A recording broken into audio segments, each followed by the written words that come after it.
outline the principles and beliefs of a certain religious group, usually in the form of questions and answers. So this is what Luther wrote, and he wrote it to be used in the home. It was written for children and for parents to sit down together and to read through it, to help them understand their beliefs and what it meant for them in their lives. The small catechism, because yes, there is also a large catechism, is intended to be accessible to everyone. And there are 5 sections that address the 10 Commandments, the Apostles' Creed, the Lord's Prayer, the Sacrament of Baptism, and the Sacrament of Communion. My copy is about the size of my phone, and it's only 40 pages long, so it's really rather concise. It's written in question and answer format, and it asks the how, the why, and the what questions. Okay, so now back in the day, most maps were printed on paper, and they had to be folded up just right, or they wouldn't fit back in the pocket of the door, and your dad would give you this look of shame for not being able to fold a map properly. I'm so offended that for you back in the day it's 1990. Okay, so back in those days, maps all had legends and keys.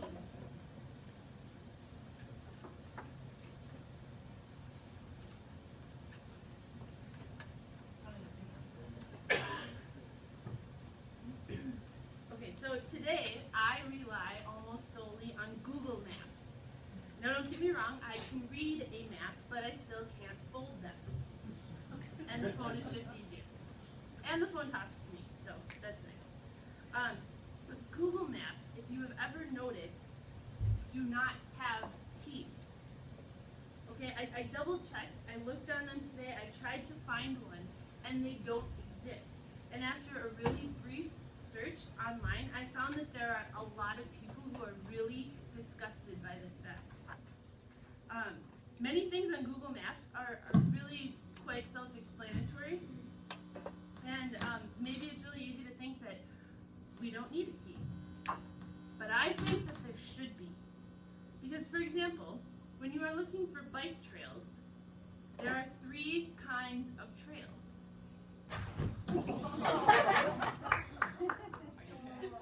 I mean, whatever.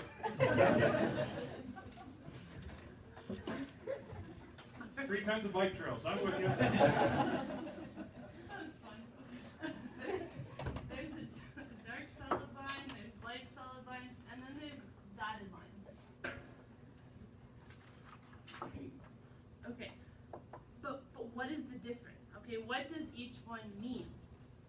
I don't know, because there is not a key, all right? And if I'm expecting a quiet, nice little tree-lined paved trail, and I show up and it's this bike lane in the middle of a really busy street, I'm really not going to be happy.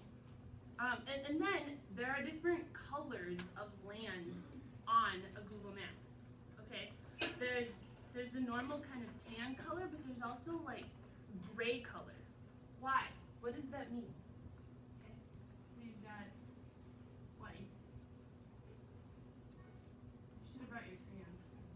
And there's that gray.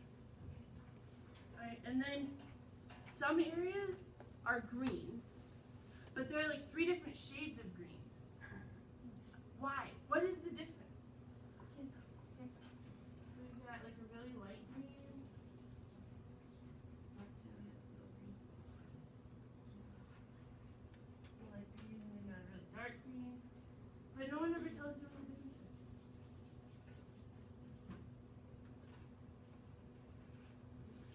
Okay, and I can speculate based on my own, observations, but there's clearly, Google has a reason for each of these 3 green colors. And when I'm in an area that I'm not familiar with, it's really hard to guess, all right? And then I'm really confused, and I'll probably just search the internet for answers.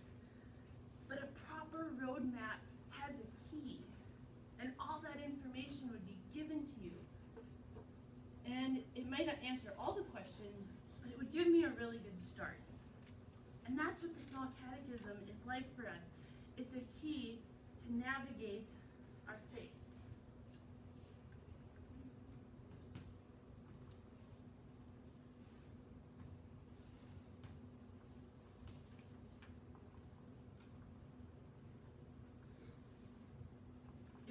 It won't have all the answers that you ever want, but it tells us what some of those foundational pieces of our faith mean. And we can go back to it over and over again. On a map, I don't have to remember that the blue lines are interstates and that the thin red lines are county roads, because it's right there to remind me. And it's funny because sometimes we think we understand something. But by going back and by looking at a key or by looking at the small catechism, we notice something that we had forgotten, or something that we didn't know before. We learn something new, or we see it differently because of a recent experience. Martin Luther's Catechism was first published in 1529.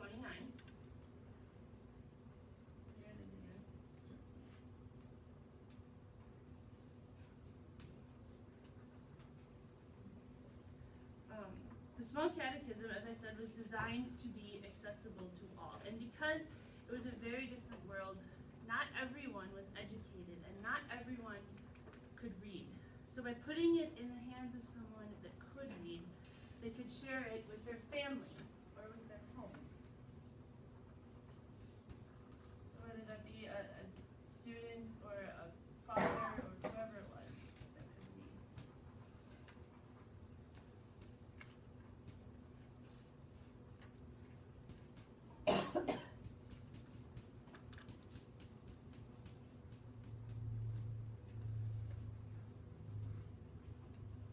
People had very limited resources when it came to understanding their theology and religion. And they were very heavily dependent on the church leaders to be their experts.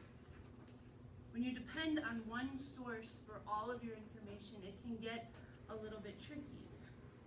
Our culture today has, in many ways, moved away from a dependency on experts. Information is so easily accessible. We can find answers like never before.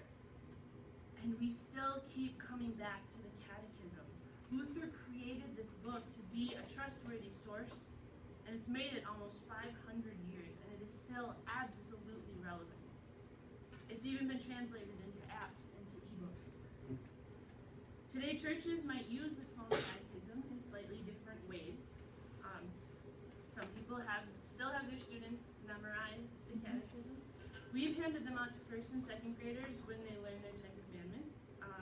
I use it with the fifth graders when they go through their first communion. You get them in confirmation as well. And we don't ask you to memorize the whole thing. Most people at this church, or many people at this church, probably some people right here in this room, have had to memorize it themselves. So why don't we have all of you memorize it too? Well, I don't think that there's anything necessarily wrong with that strategy. I think that there are other ways to go about it. And since I've been talking about the good old days and paper maps, let's talk about corded telephones. And I know it wasn't that long ago.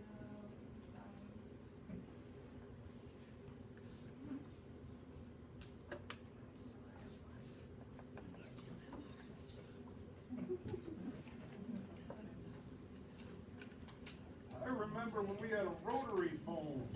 We still have one. So do I. And we used to call 0 to be funny, and then we got in trouble because the operator called my grandma. Anyways, before the days of speed dialing, if you wanted to call someone, you had no choice but to enter each digit of their telephone number every single time. When I was in elementary school, this is all that we had. So when I would call my friend Sarah, I would have to dial 4646606 every single time. To call my grandma, I would have to dial 3315266. I knew these numbers really, really well because I dialed them very regularly. And even though it has been more than 16 years since I have used these phone numbers, I know them off the top of my head without hesitation. I didn't have to look them up. I use them so much that they are forever in my brain. Over the last 16 years or better, I've started using speed dial and storing numbers in my phone. The current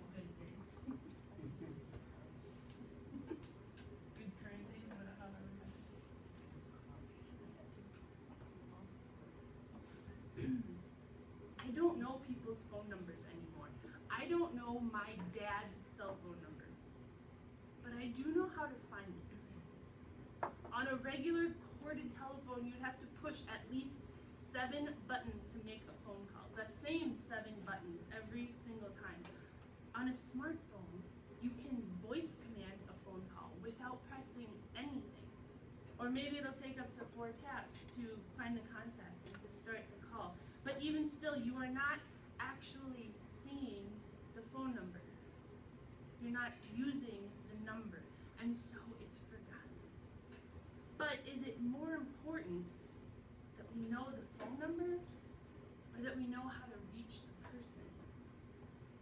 I admit that it's a little bit unnerving to think that if I didn't have my phone or access to the internet, that I wouldn't know how to contact a lot of people.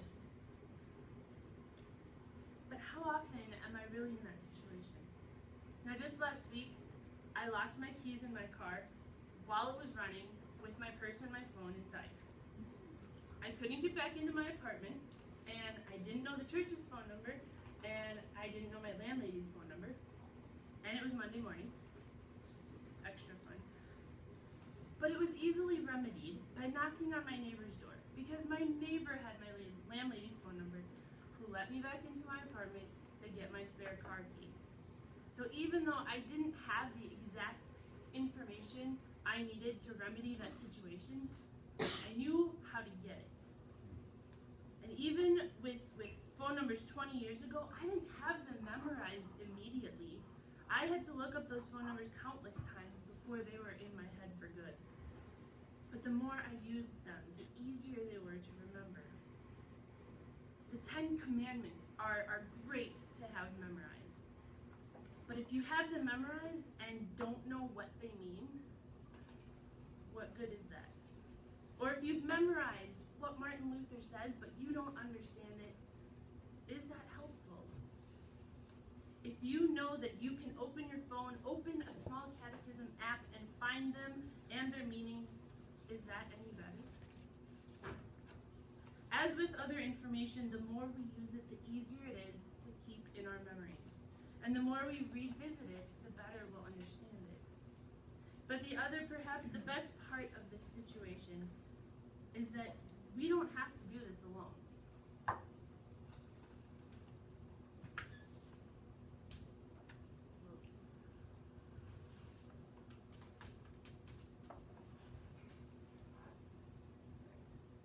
When we sit down and when we look at the small catechism, there's nothing wrong with that. We have our own perspective and we have our own questions. So this is like tunnel vision. It looks really creepy, but okay. When we look at it with others, they bring their own perspectives and their own questions. And some of that will overlap, but some of it won't. Maybe I don't need this. This looks a lot better on paper. It looks great.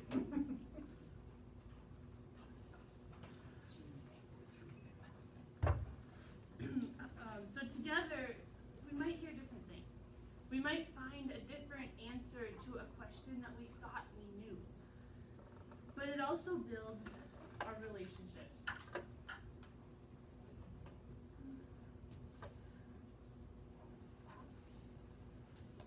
Knowing that it is important to someone else can be powerful. Knowing that they have questions too. Knowing that they don't have all the answers either.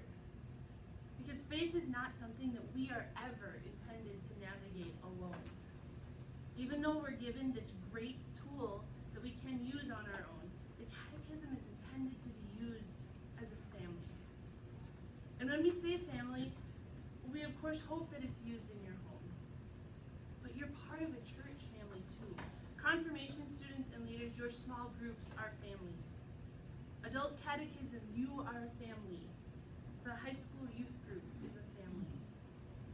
We have this key to help us navigate together. Even though it might be less embarrassing to get lost when no one is watching, isn't it more fun and more comfortable when you're not alone? Knowing that you don't have to be anywhere by a certain time. So add this tool to your toolkit. All right, 7th graders. in your Bibles. 8th graders, you should hopefully have a little copy that doesn't look like this, but if you don't, you can just ask me and I'll give you one. The Small Catechism is also in the Cranberry Hymnals upstairs in the sanctuary. You can also download it to your smartphone for free. Isn't that exciting? Just knowing how to find it and knowing how to